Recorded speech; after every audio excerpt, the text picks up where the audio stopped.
Estamos em início na nossa segunda parte, na segunda palestra a respeito desse tema geral. Nós vimos quem são e agora nós temos que abordar um pouco de sua história. Voltaremos um pouco sobre os temas que nós vimos antes, que fizemos alguma alusão, só que dessa vez vamos encará-los mais sob uma perspectiva histórica ou meta-histórica, se quiserem, porque algumas coisas que ocorreram aqui foram antes da nossa história, como eu disse de manhã, né? Então, particularmente, o episódio da queda ocorreu antes do início da história humana. E queria começar com essa frase aqui de São Tomás de Aquino, que explica um pouco o caráter e as consequências da queda dos anjos. São Tomás diz o seguinte: o pecado, uma vez cometido, é para os puros espíritos o que a morte é para o homem. Vou repetir. O pecado, uma vez cometido, é para os puros espíritos o que é a morte para o homem. Por quê? Porque a morte tem esse aspecto definitivo para o homem. O pecado não. Quanta gente vive pecando por aí? Não é definitivo. Pecam, às vezes se arrependem, às vezes pela metade, às vezes voltam para a mesma lama e continua aquela coisa. Às vezes vai arrastando a vida toda. Como um sapo, né? Sempre por baixo, a vida toda, arrastando naquilo. Às vezes melhora um pouco, depois cai. O ser humano muitas vezes é assim, né? Então, para ele não é algo assim definitivo. Mas quando chega a morte, aí ponto final, né? Há tempos atrás, sobre a história de uma pessoa assim, né? Entre outros, né? Uma vida ruim, uma vida ruim, uma vida ruim. Vida de pecado. E olha que tinha gente que rezava por ele, viu? Mas ele, aquela vida. Até que um dia, porque tinha problema de saúde, tudo, mas é impressionante, essas pessoas que têm uma vida de pecado, elas se tornam imprudentes. Vocês já viram cachorro no cio? É assim. Fica no meio da rua, atropelado, tá nem aí. Impressionante. Mais ou menos assim. Até que chegou o dia dele e ele morreu em condições muito ruins. Quem sabe para onde foi, mas é isso. Chega, vai. O pecado não era definitivo. Não tinha esse aspecto para o ser humano. Mas quando chegou a morte, ponto final. Ali corta e pronto. Agora, ó, apitou, terminou o jogo. Agora vamos julgar. Para o anjo, não. O anjo não morre. O que é a morte? Separação do corpo e da alma. Mas o anjo não tem corpo. Então não tem essa separação, portanto não tem morte para ele.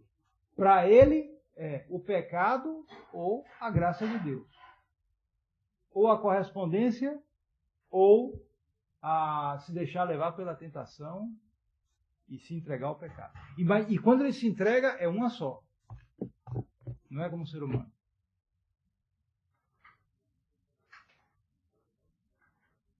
E isso explica, como eu disse a vocês, um pouco do caráter da queda e as consequências da queda dos anjos. Porque os anjos foram criados como o ser humano, elevados ao estado de graça.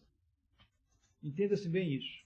Nós temos uma natureza e nós poderíamos ter sido criados só nesse estado de natureza, mais nada. Podemos ter sido criados como seres humanos sem uma destinação sobrenatural. O que é esta destinação sobrenatural? Esta destinação sobrenatural é algo que Deus quis, na sua bondade infinita, acrescentar a nós e que orienta a nossa alma radicalmente para a visão beatífica, a visão de Deus face a face. O ser humano, naturalmente, ele não pode ter isso. Ele poderia ter uma espécie de beatitude natural um conhecimento natural de Deus. Isso sim, seria possível. Porém, isso não seria a visão face a face, como ocorre no céu. Isso é um dom sobrenatural. E isso foi dado aos homens e foi dado aos anjos também. Ou seja, a graça santificante, que é essa semente da glória do céu. Foi dado gratuitamente, mas os dons de Deus são sem arrependimento. Uma vez que eles são dados, eles não são retirados. Se você recusar, você não vai voltar ao estado natural, de felicidade natural, nada disso. Você cai na carência, uma carência terrível. E foi isso que ocorreu primeiro com os anjos e depois com os homens. Porque, tendo sido criados na graça, eles não foram criados confirmados em graça. São duas coisas diferentes. Uma coisa é ser criado em graça. Outra coisa é estar no estado de graça que não muda. Por quê? Porque a pessoa pode estar em graça e pode perder. Mas há um estado em que ela está na graça de Deus de tal maneira que ela não pode perder a graça de Deus. Esse estado para nós é a visão beatífica, na qual aqueles que se salvam são confirmados na graça de Deus de tal maneira que não pode perder. Para os anjos ocorreu algo parecido. Eles foram criados na graça de Deus, porém poderiam perder essa graça de Deus. Então se passou uma prova. Assim como se passou com o homem, uma prova, passou-se também uma prova com os anjos. Nós não sabemos exatamente as circunstâncias disso. Nós sabemos as circunstâncias da prova do homem, do ser humano, do primeiro casal. Isso nós sabemos. Mas dos anjos nós não sabemos exatamente com detalhes, mas temos alguns indícios disso.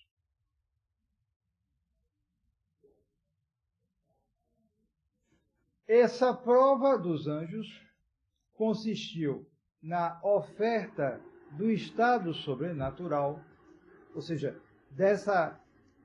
de tudo isso que significava o plano sobrenatural de Deus. E este plano sobrenatural de Deus implicava também os desígnios de Deus sobre o homem. Porque quando os anjos foram criados, não havia ser humano. Então Deus revelou aos anjos a criação do homem. E não só a criação do homem, mas a encarnação do Verbo. Isso é que é incrível. Isso é que é impressionante.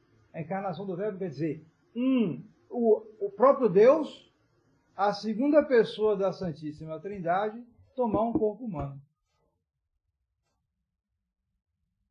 Ou seja, um homem seria Deus. Ora, nenhum anjo seria Deus. E, no entanto, na ordem da natureza, os anjos são muito superiores aos homens. Então, o que é que os anjos viram rápido? Que eles teriam que adorar uma criatura, teriam que adorar um homem, que era Deus, sim, mas um homem. Enquanto por o homem era inferior aos anjos. E não só isso, mas que eles teriam que se inclinar diante da rainha dos anjos, que teria posto à luz o Filho de Deus, mas que era uma simples criatura humana. Porque Jesus Cristo tem natureza humana e natureza divina unidos na pessoa divina. Jesus Cristo não tem pessoa divina, não tem pessoa humana, perdão, só tem pessoa divina. Mas no caso, a Santíssima Virgem, que seria a rainha dos anjos, um simples ser humano. Então isso era uma provação para a humildade dos anjos, porque eles veriam que, embora superiores na natureza, teriam inferioridade aos seres humanos, ou pelo menos a alguns seres humanos, na ordem da graça, na ordem sobrenatural. Então, imediatamente, uma parte desses anjos se rebelaram contra esse plano, contra esses desígnios de Deus. Houve então um repúdio do sobrenatural. Por causa de quê? Da soberba. Uma reação da soberba, simplesmente. E a busca das suas próprias perfeições, da sua suficiência.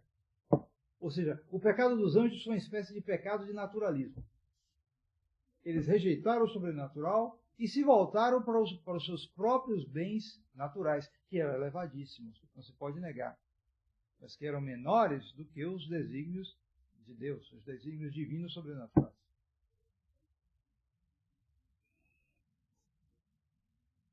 Houve um anjo, sobretudo, o que levou adiante essa revolta, que foi Lúcifer. Lúcifer, para vários autores, era o mais elevado dos anjos, em termos naturais. Ou seja, ele estava mais próximo de Deus. Então, para ele foi uma dificuldade, e ele acabou cedendo e se tornando demônio.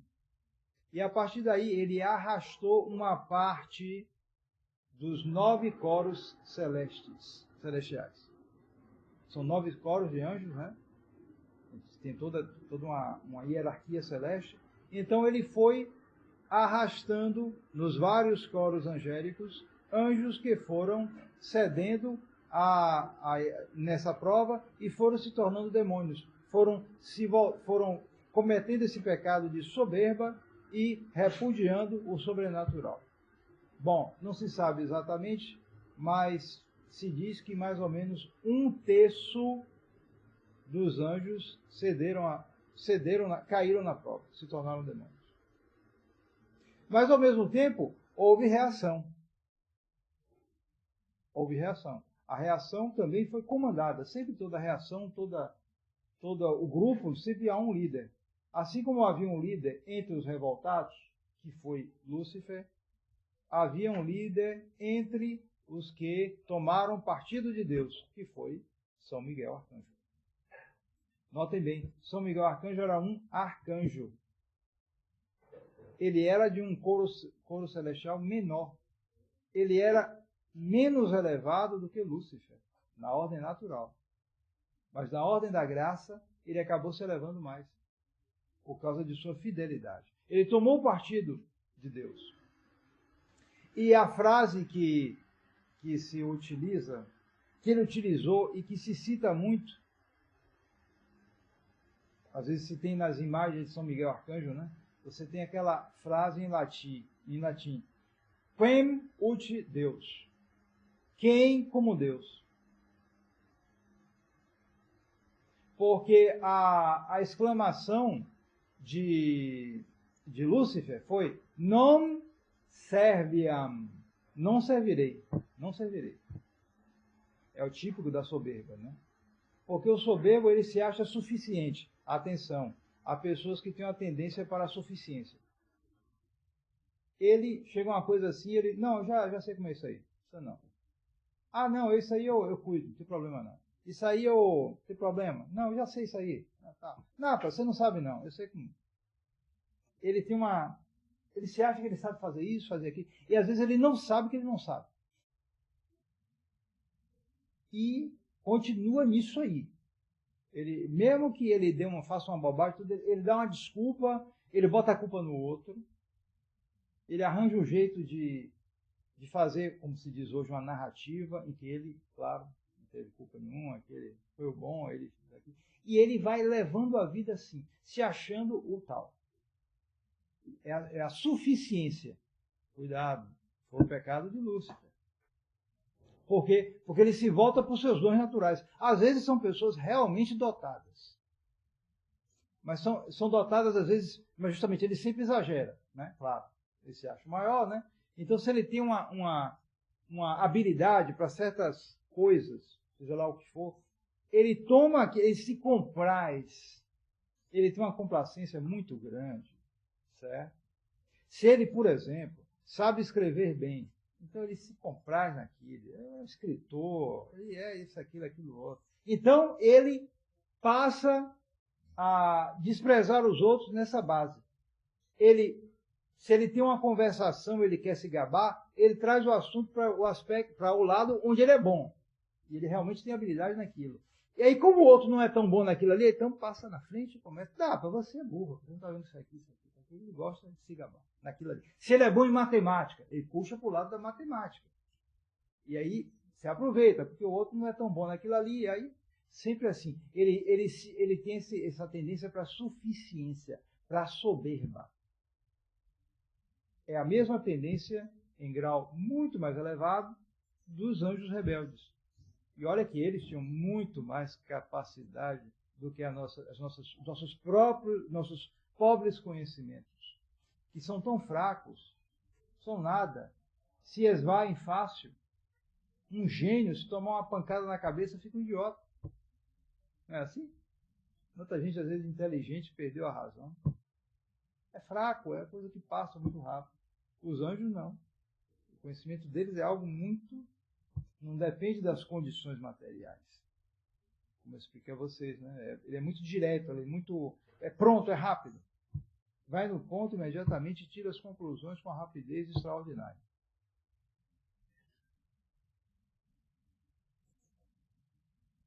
Então, nessa guerra, nessa batalha celestial, houve então a primeira grande divisão. Antes da divisão da humanidade, houve a divisão do mundo angélico.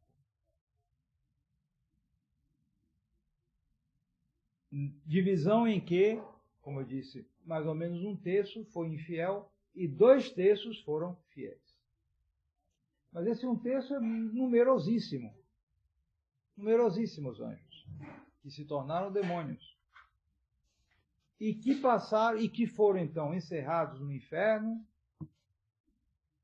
mas que, segundo outros, uma parte fica no ar para tentar, para fazer isso, fazer aquilo, enfim. Eles, com a permissão de Deus, puderam então atuar e influir na criação que se seguiu. Porque houve a criação do céu, né? Onde houve essa divisão, e agora há a criação da terra, onde há a criação do homem. E quando o homem aparece, o tentador aparece também. E aparece com a mesma proposta da revolta que ocorreu no céu, no mundo celestial, no mundo angélico. A mesma proposta.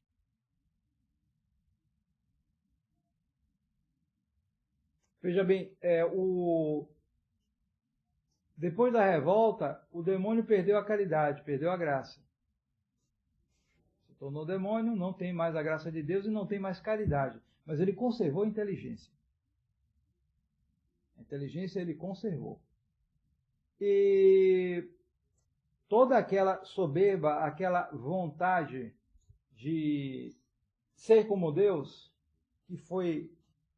que caiu numa grande decepção, essa decepção se tornou uma grande inveja que ele transferiu para a criatura que se seguiu, que foi criada por Deus depois, criatura inferior a ele na ordem natural, mas que estava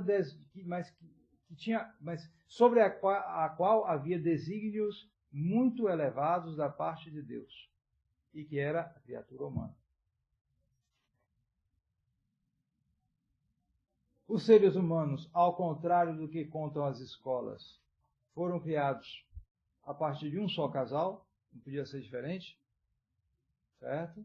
Esse é um dos enganos que o demônio espalhou em tudo quanto é escola hoje. Todos vocês aí aprendem essas mentiras aí de macacada que aparece, sei lá, como para o ser humano, e depois não sei como é que ele vai se virar, se ele só tem uma mãe macaca, não vai aprender nada, não vai evoluir coisa nenhuma, não tem como, certo? Então eles botam lá milhões de anos para passar a mentira, mas não passa, não adianta, certo? E, bem, enfim, foram criados Adão e Eva, ao contrário do que contam as fábulas nas escolas, foram criados em elevadíssimo estado. Eles tinham dons que, de certo modo, os aproximavam dos anjos. Eles eram inferiores, mas tinham dons extraordinários, como, por exemplo, a imortalidade.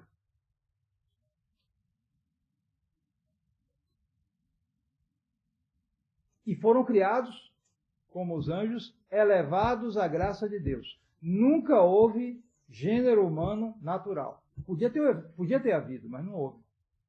Os seres humanos já foram criados orientados para a visão beatífica. Não tem alternativa. Para o ser humano é isso. Ou visão beatífica ou inferno. Não é, ou visão beatífica ou estado natural. Se você quiser, você fica na natureza. Não existe isso. Isso é falácia. Falácia de gente com pensamento complicado aí, meio metida a gnose, coisa parecida. Não existe isso. A elevação já foi no começo. E, portanto, o pecado fez perder isso. E fez dividir a humanidade. Os seres humanos, então, passaram por uma prova, assim como os anjos passaram. Só que a prova dos anjos, a gente já deu algumas indicações, mas a prova dos seres humanos é muito mais conhecida. Ela está consignada na Sagrada Escritura, no livro do Gênesis. Então, os nossos primeiros pais, Adão e Eva, foram postos no jardim de delícias, e havia ali uma árvore da qual... havia muitas árvores com frutos maravilhosos, dos quais eles podiam se servir quando quisessem. Os homens trabalhavam, cuidavam daquele... Os nossos primeiros pais trabalhavam, cuidavam daquele jardim, porém, era algo que não custava para eles. Porém, havia uma árvore da qual eles não podiam tocar, comer os frutos, que era a árvore da ciência do bem e do mal. Ali estava a provação do ser humano. Nosso Senhor queria que os homens mostrassem sua fidelidade, escutando a palavra de Deus e dando fé a essa palavra. Porque Deus disse, no dia em que vocês comerem, vocês morrerão. Era a palavra. Eles não tinham conhecimento experimental daquilo. Eles não tinham nunca comido. Então eles nunca tinham morrido. Mas Deus tinha dito isso a eles. Eles tinham que dar fé a isso. Ao invés disso, o demônio propõe o quê? A mentira, como sempre. Sempre a mentira que dá a morte à alma. E diz o seguinte, não, quando vocês comerem, vocês vão ter o conhecimento do bem e do mal. Sereis como deuses.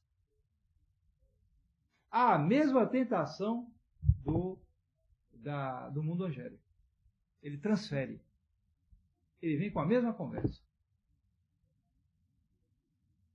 E note bem, o conhecimento oposto à fé. A tentação do conhecimento proibido em oposição à fé, à palavra de Deus. Eis aí. Essa tentação se repete na história da humanidade. E é uma tentação fundamentalmente diabólica. Ou seja, a tentação do conhecimento indevido, proibido, contra a fé na palavra de Deus. O ser humano prefere esse conhecimento, ou essa busca desse conhecimento, que de fato é um engano, e rejeita a fé na palavra de Deus. Porque era um ato de fé que Deus pedia, de obediência e de fé. Eles não. Por causa de uma soberba, eles queriam ser como deuses. E então eles procuram aquele conhecimento, pensando que aquele conhecimento lhes daria essa semelhança com Deus. E o resultado é a morte da alma.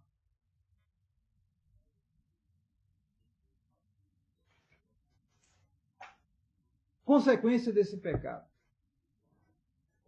Adão, então, caiu no estado de natureza. Ele estava no estado de sobrenatureza, elevado. Então, caiu no pecado, pecou. Então, perdeu o estado de sobrenatureza, sobrenatural, e manteve o estado de natureza. Não foi só isso. Adão não somente caiu no estado de natureza, mas caiu no estado de natureza corrompida. O estado que nos restou depois da queda de Adão foi o estado de natureza corrompida. É pior do que o simples estado de natureza. A prova disso são as concupiscências. O ser humano age às vezes pior que um animal. Veja os animais. Eles comem. Mas eles comem o que é preciso. O ser humano não, ele come mais do que é preciso muitas vezes. Ele vai além, ele não se aguenta. Um desejo imoderado, fora da razão. Isso chegou, em certos casos, a verdadeiros vexames, vergonhas. No Império Romano havia festas, lá em Roma, né? Muita abundância, muito dinheiro, então havia muita comida também. Então havia festas com uma quantidade tal de comida que o pessoal comia de certo modo que não aguentava mais. Então havia lugares nesses festins chamados vomitoria, o nome já diz, né? Só para o sujeito voltar para fora e depois voltar e comer. Voltar para comer. Então já estava cheio, não aguentava mais. Ia lá para o vomitória, resolvia o problema e voltava. E havia um imperador romano que tinha uma varinha chamada Vitério, o nome dele. Ele tinha uma varinha. Ele comia tanto que ele tinha uma varinha. Quando ele não aguentava mais, ele mexia lá e pronto, e voltava a comer. Então, o que é isso? Pior do que um animal. Você já viu um cachorro fazer isso? Mesmo que o cachorro entre no galinheiro, pega uma galinha e come, ele só come o que ele tiver de fome. Depois ele larga lá. Ele não vai comer mais do que isso. Ele come quando ele tem fome. Cachorro, gato, qualquer animal é assim. Então, os seres humanos caíram no estado de natureza corrompida. Corrompida. E aí quando você passa por outros pecados aí, né, a coisa pode ir pior ainda, né? Estou dando o exemplo da gula, né? Quando você entra na questão da castidade, a coisa é triste, muito horrível. Muito horrível. Então os seres humanos, caindo nesse estado,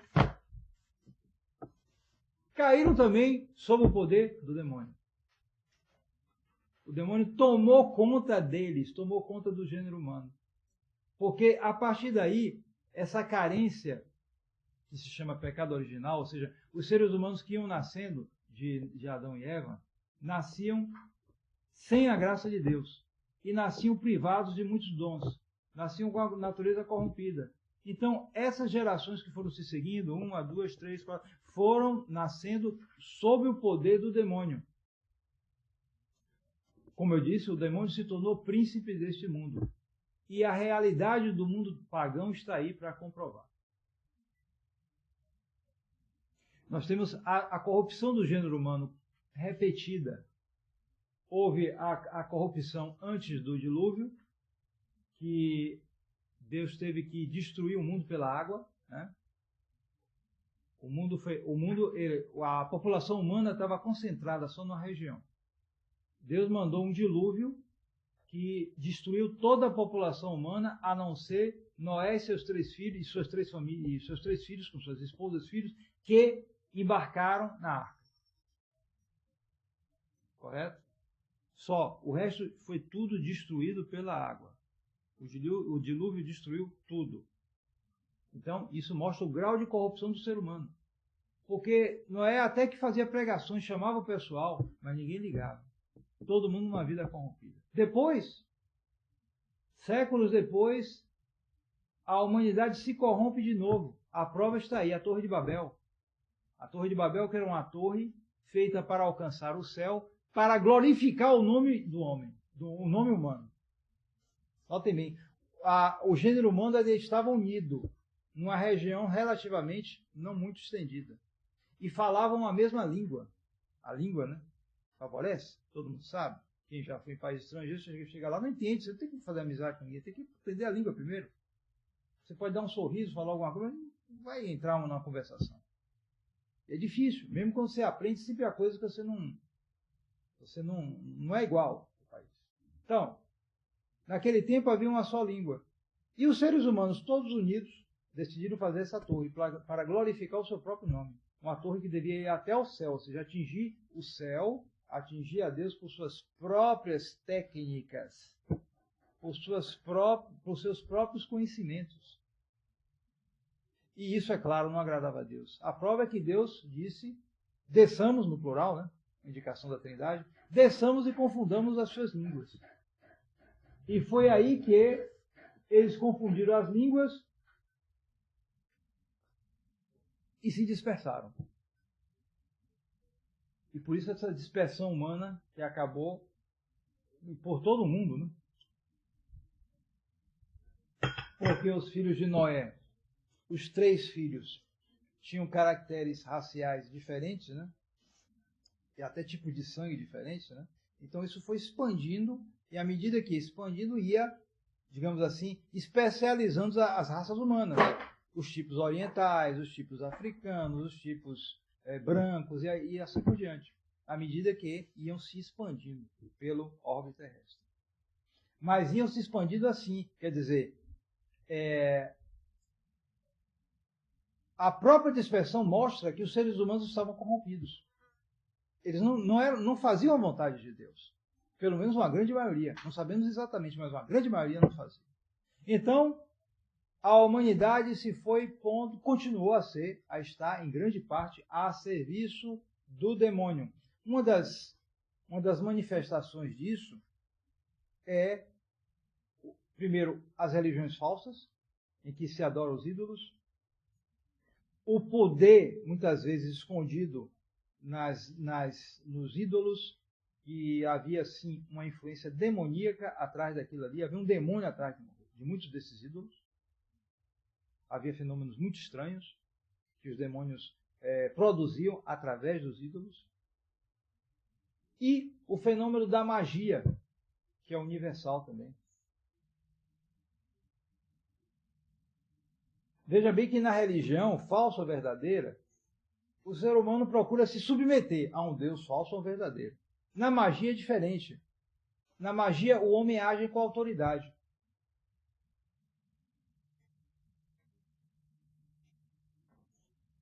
Ele procura dominar as potências espirituais que regem as forças da natureza e os mistérios da vida humana. A magia é isso, é algo mais operativo. Ele aprende uma certa fórmula, seja lá o que for, e ele, com essa fórmula, ele faz isso, ele faz aquilo. Ele consegue poderes.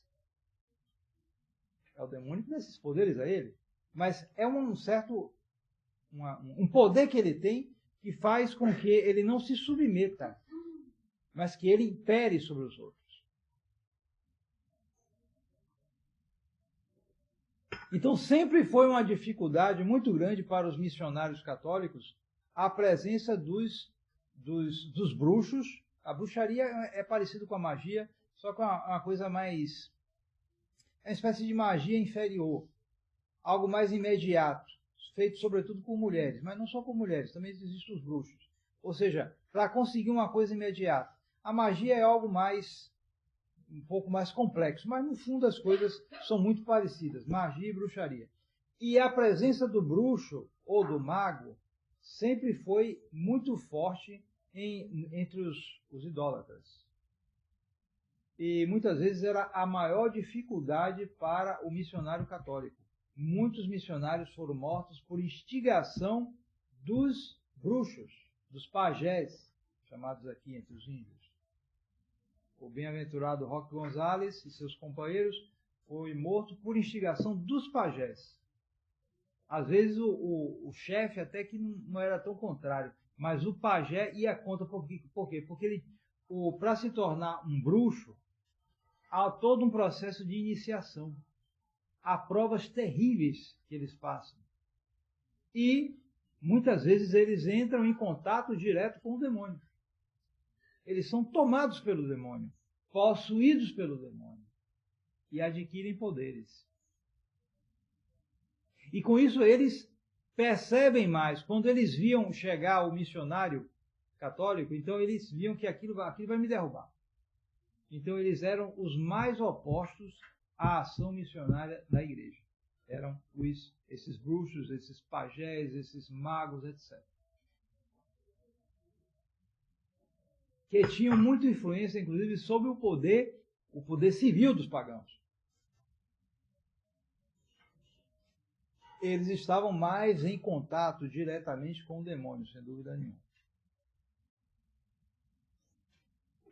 Pois bem, depois desse pecado dos nossos primeiros pais, houve então uma separação definitiva do gênero humano entre duas descendências, que está na Sagrada Escritura, nos primeiros capítulos do Gênesis. Duas descendências, a descendência da mulher e a descendência da serpente. Qual é a descendência da mulher? Nosso Senhor Jesus Cristo. Qual é a descendência da serpente? O anticristo. Só que uma diferença. O Satanás não pode ter descendência carnal. Ele é espírito, ele é puro espírito. Então, ele vai se basear, ele vai transmitir uma descendência espiritual de geração em geração sobre homens, seres humanos particularmente influenciados por ele. Isso vai de geração em geração. Até chegar ao filho da perdição, que é o grande possuído, digamos assim, que é o anticristo, que virá no fim do mundo. Note a diferença. Nosso Senhor Jesus Cristo não veio no fim do mundo. Ele veio antes. E sua descendência vem depois, é a igreja, tudo isso. No caso do anticristo, é o oposto. Primeiro nós teremos, e nós temos já, prefigurações do anticristo, até chegar ao anticristo.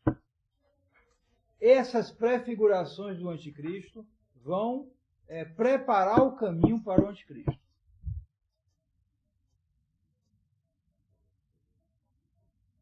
Essas duas descendências formarão como que dois corpos místicos. Você pode dizer, existe o que é o corpo místico? O corpo místico de Jesus Cristo é a igreja. Então existe uma igreja de Satanás, digamos assim. Bom, não é a mesma coisa, é verdade. Mas é verdade que é uma espécie de corpo. Por quê? Porque o Satanás, todo o conjunto dos que seguem a Satanás, a descendência da serpente, é designada no Apocalipse pelo nome de besta. É um monstro. Então não é aquela perfeição do corpo místico de Jesus Cristo, evidentemente. Mas não deixa de ser um corpo. Um monstro tem corpo, não tem?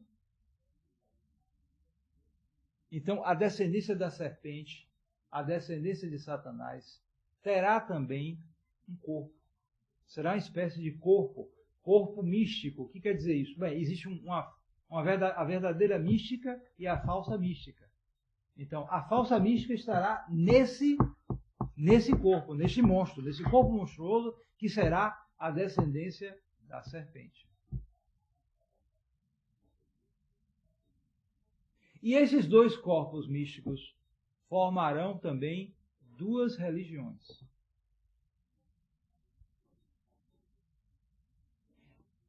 E essas duas religiões terão dois ritos. Estou imaginando, estou tirando consequências assim meio ideais na cabeça? Não. Isso está na Sagrada Escritura também. Está ali, tudo no Gênesis. Alguém aqui já leu o Gênesis? Alguém aqui já leu o livro do Gênesis? Ninguém nunca leu. Vocês leem a Sagrada Escritura? Os Evangelhos, né? O Novo Testamento, né? Mas é bom ler também pelo menos uma parte do Antigo Testamento, que realmente é mais difícil, certo? É bom primeiro ler o Novo Testamento para entender o Antigo Testamento à luz do Novo, sim. Mas ajuda muito ler pelo menos os 7, 8 primeiros capítulos do Gênesis. Está ali o início da história humana. Ajuda bastante. E nós temos lá, nos primeiros capítulos do Gênesis, o episódio de Caim e Abel. Já ouviram falar, né? Caim e Abel. O que é que ocorreu? Caim e Abel eram filhos de Adão e Eva. Foram entre os primeiros filhos dele, né? Então, o que é que ocorreu? Tanto Caim como Abel fizeram um sacrifício. Fizeram um rito. Note bem que era já depois do pecado original. Então, Abel era pastor de ovelhas. Caim era agricultor. Abel, então, ofereceu em sacrifício uma ovelha do rebanho dele. Ele matou aquela ovelha e ofereceu. Caim ofereceu os frutos da terra. Frutos da terra do trabalho do homem, né? Ofereceu isso. Então, o que diz a Escritura? O sacrifício, a oferta de Abel foi aceita, mas a oferta de Caim não foi aceita por Deus. Bom, se não foi aceita por Deus, não precisa buscar explicação. Um era bom, outro era ruim. Nenhuma dúvida. Não foi aceita, mano. Alguma coisa estava errada aí. Então, note bem, já há uma divisão ali. Uma oferenda é aceita, a outra não é aceita. Portanto, uma é boa, uma é segundo a vontade de Deus, e a outra não é da vontade de Deus. Uma, então, pertence a Deus, a outra pertence ao demônio. Está claro? Então, dois ritos ali, já no começo da humanidade. Não precisou muito tempo. E o antagonismo é tão grande que o que é que ocorreu? Caim matou Abel. Não é verdade? Então o antagonismo era muito grande, para dois irmãos matar o outro. Brincadeira.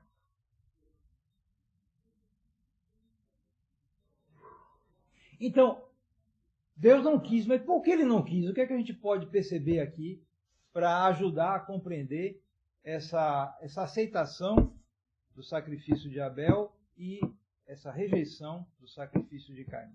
No sacrifício de Abel, no rito de Abel, estava ali implícita a universalidade da lei do sacrifício. Abel sacrificou uma ovelha do seu rebanho. Sacrificou, fez morrer. Houve efusão de sangue. Então Deus queria isso, o sacrifício. Por quê? Por causa do pecado. Antes do pecado, não precisava isso. Mas depois do pecado, era necessário esse sacrifício cruento, ou seja, com derramamento de sangue. Por quê? Porque o sacrifício mostra o supremo domínio de Deus sobre a criatura. E o pecado, no pecado houve a rebeldia. O homem se rebelou contra Deus.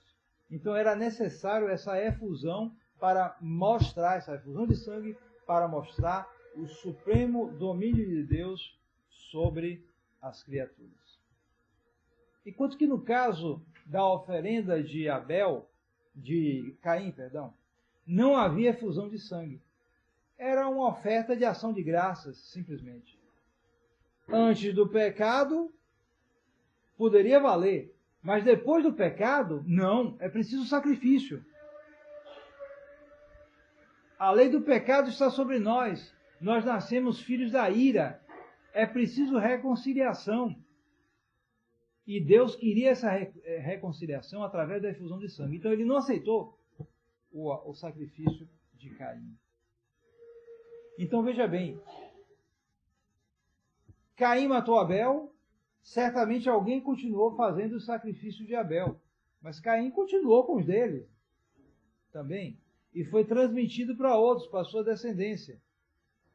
E assim essas duas religiões continuaram. Com dois ritos. Um agradável a Deus e outro não. Um mais homogêneo, ligado à vontade de Deus. O outro heterogêneo, aceitava tudo. Aí a idolatria, tudo quanto é coisa.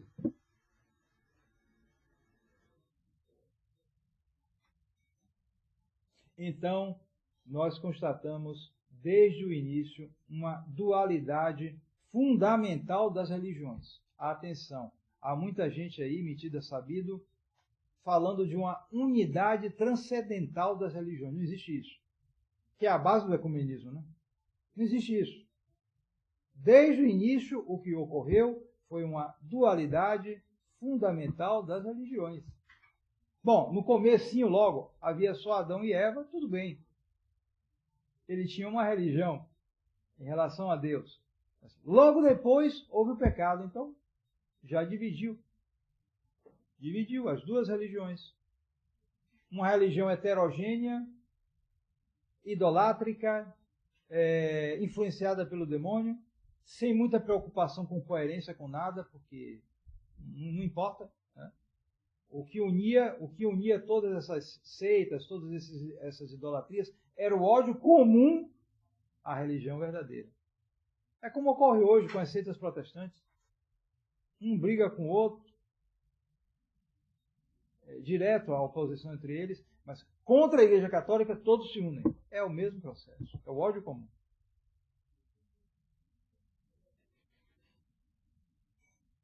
Só que houve um desenvolvimento nisso, e houve um ponto em que houve, digamos assim, uma mudança de tática da parte de Satanás. Essa mudança ocorreu com o advento de nosso Senhor Jesus Cristo. Porque até a vinda de nosso Senhor Jesus Cristo dominava a idolatria. Havia o povo escolhido, porque com o tempo Deus escolheu um povo, né? E note que esse povo escolhido começou com Abraão, que recebeu as bênçãos de Melquisedeque, um rei misterioso, que certamente era um verdadeiro adorador de Deus, e que ofereceu o sacrifício de pão e vinho. Impressionante. Pão e vinho. Uma prefiguração da Santa Missa. E quando o padre celebra a missa, no rito tradicional, evidentemente, vocês não ouvem, porque é no cânon, certo? É no cânon da missa. Mas é logo depois da consagração. E ele pede que o seu sacrifício seja aceito, assim como foi aceito o sacrifício de Abel, de Abraão e de Melquisedeque. Ou seja, a Santa Missa se liga a esses sacrifícios, todos. Desde Abel até a Santa Missa, que foi Nosso Senhor que instituiu. Isso está no cânon da Santa Missa. Então, até Nosso Senhor Jesus Cristo, a idolatria dominava para proteger a verdadeira tradição. Se Deus separou para ele um povo, o povo judeu, né? Até que seria o povo onde nasceria o Messias. Veio o Messias, foi rejeitado pelos judeus, há toda essa história.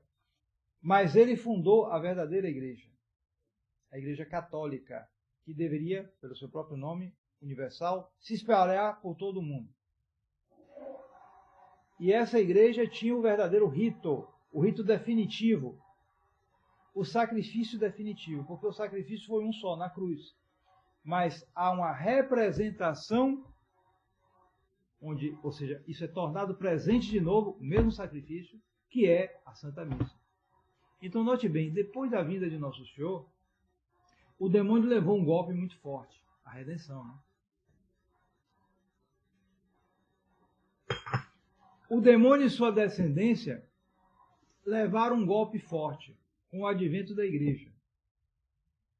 Satanás viu imediatamente que ele não poderia competir os sacrifícios dele com a Santa Missa, não tinha como. Era um negócio muito baixo os sacrifícios demoníacos. Sacrifícios sangrentos, desumanos, como os sacrifícios que se fazia a Moloque, né?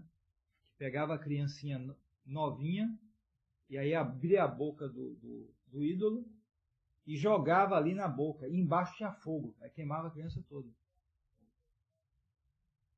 Barbárie, baixeza. Ou como aqui entre os astecas, né? Onde havia o sacrifício em que eram milhares por ano que se fazia isso. Milhares, uma barbárie, lá no México.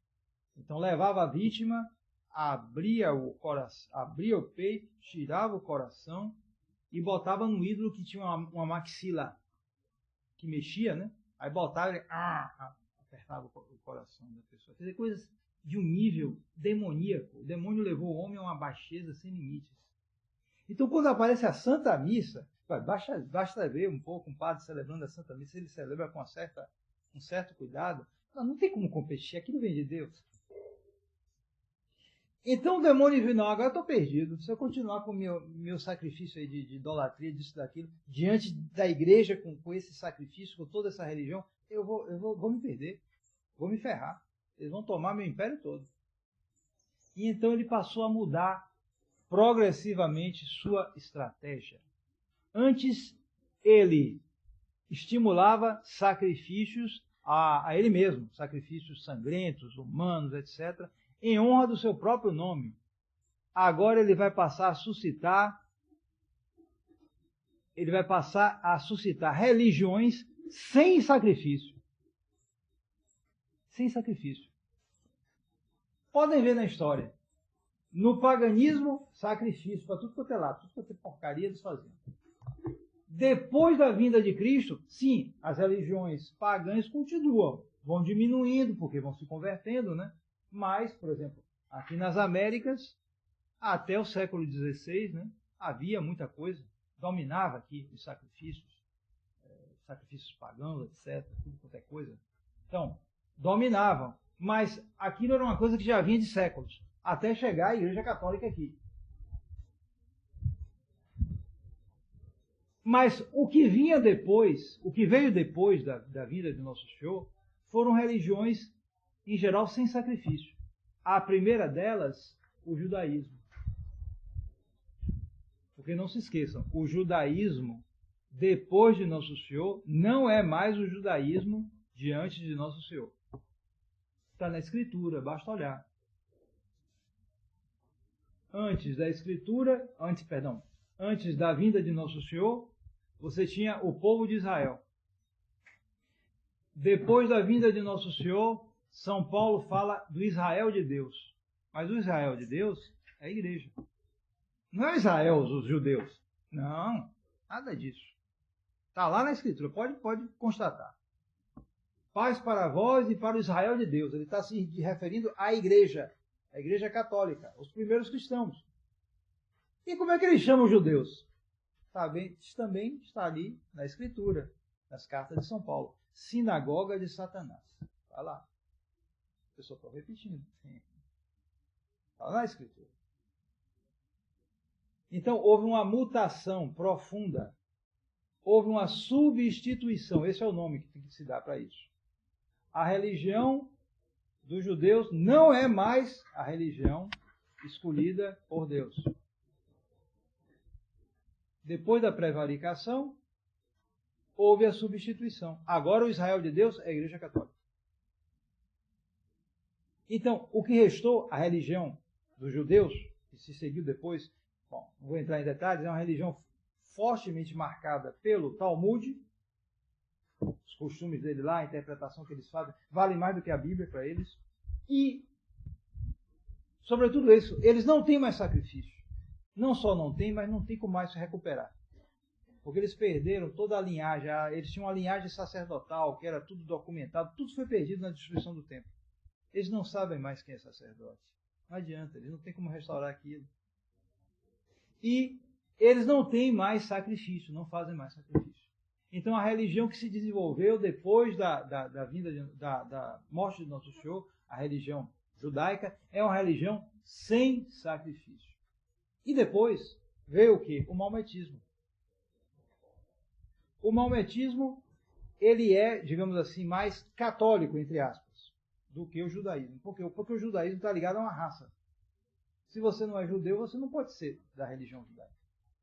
Você pode ser mais ou menos ligado, simpatizante, ele faz umas coisas aí para engabelar o pessoal, mas se não for judeu, não é da religião judaica. Acabou a história. Você tem que ser judeu. Então, é uma religião ligada a uma raça. Ora, essa raça é relativamente pequena, né? Tem uns 15 milhões hoje. Então, é pequeno. E o resto do mundo?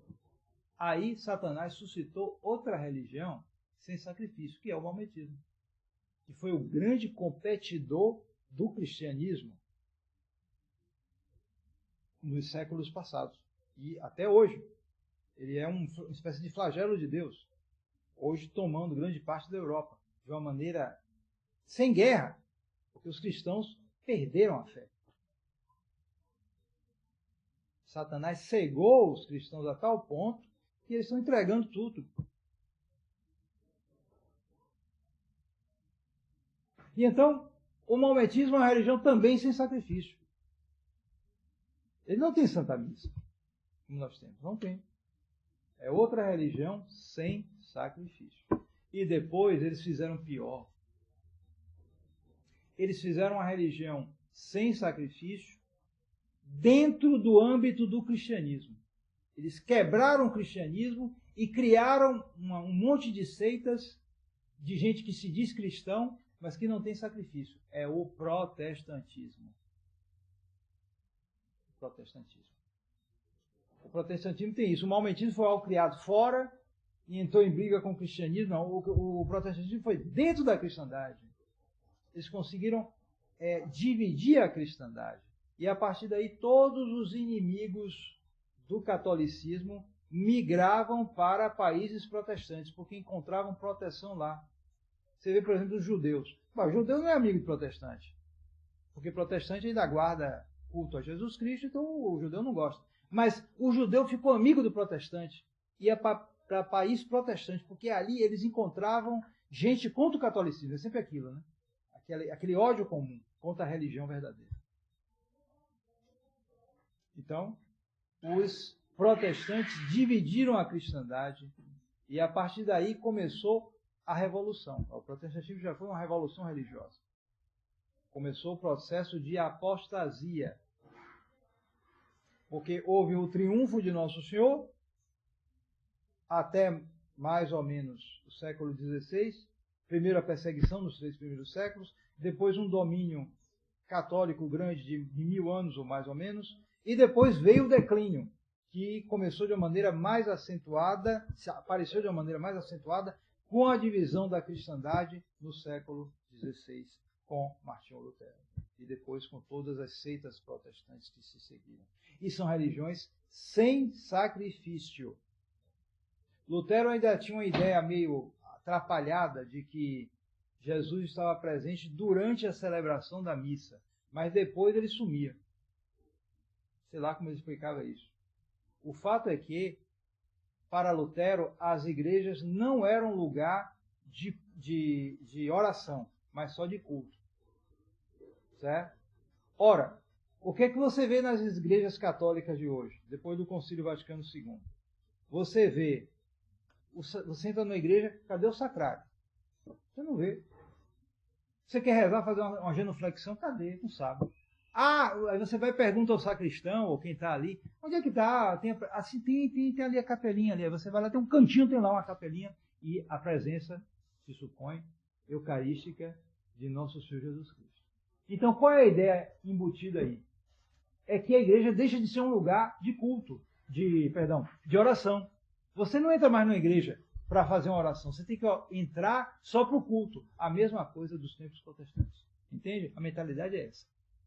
Eles não podem igualar tudo. Não podem igualar tudo, porque, afinal de contas, ainda há Santa Missa nos ambientes modernistas, né? Ainda que mudada no seu rito. Pois bem, depois do protestantismo veio o golpe maior ainda. O golpe da nova missa.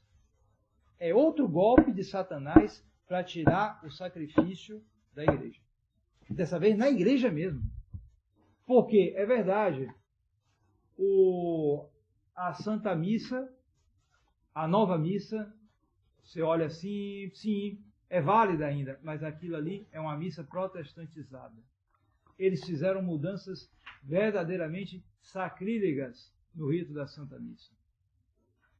E que tendem a tirar a noção de sacrifício para fazer dela um simples banquete comemorativo.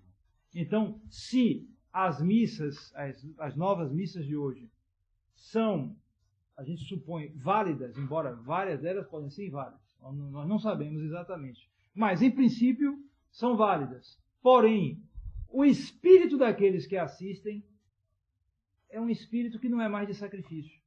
Eles vão ali para um banquete comemorativo. Então o efeito é praticamente nulo. Eles mudaram o rito de tal maneira, só para citar alguma coisa,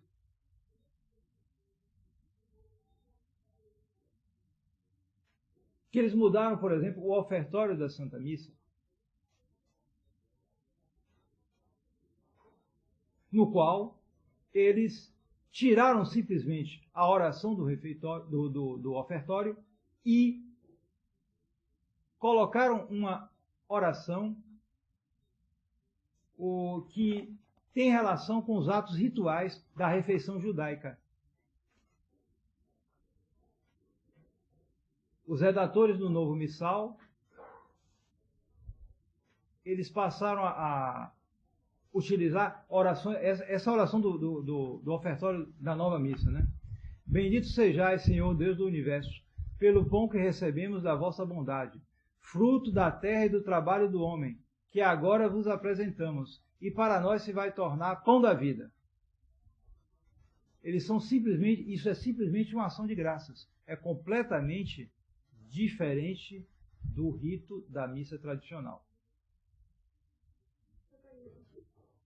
Sim, bendito sejais, Senhor Deus do universo, pelo pão que recebemos da vossa bondade, fruto da terra e do trabalho do homem, que agora vos apresentamos, e para nós se vai tornar pão da vida. Note bem como era o rito, como é o rito do ofertório da missa tradicional. Agora eu vou ler o rito tradicional. Recebei, Pai Santo, Deus onipotente e eterno, esta hóstia imaculada que eu, vosso indigno servo, vos ofereço a vós, meu Deus vivo e verdadeiro, pelos meus inumeráveis pecados, ofensas e negligências, por todos os que estão aqui presentes e por todos os fiéis, vivos e defuntos, para que tanto a mim como a eles aproveite para a salvação e vida eterna. Veja aí a diferença completa. Então, se você fizer uma comparação com o rito de Abel e o rito de Caim, é muito parecido. A missa tradicional tem aquele espírito de sacrifício do rito de Abel. E o ofertório da missa nova, ele tem o mesmo espírito da oferta de Caim. O mesmo espírito de ação de graça, simplesmente, de oferta dos frutos da terra e do trabalho do homem, simplesmente. Então, notem bem um espírito completamente diferente. Então, esse foi o último golpe de Satanás para criar uma religião sem sacrifício. Dessa vez, dentro da Igreja Católica. E nós amargamos hoje todos os frutos disso. Então, nós vimos hoje essa ação do demônio, um pouco da sua história, né? E amanhã nós veremos então a sua ação sobre as almas, de modo mais particular. Como é que o demônio age sobre as almas? Porque para chegar a esse estado de coisas, para conseguir essa apostasia na história, para conseguir impulsionar toda essa revolução, o demônio teve que trabalhar duro nas almas. E as almas foram se deixando influenciar por ele. E por isso nós analisaremos isso amanhã.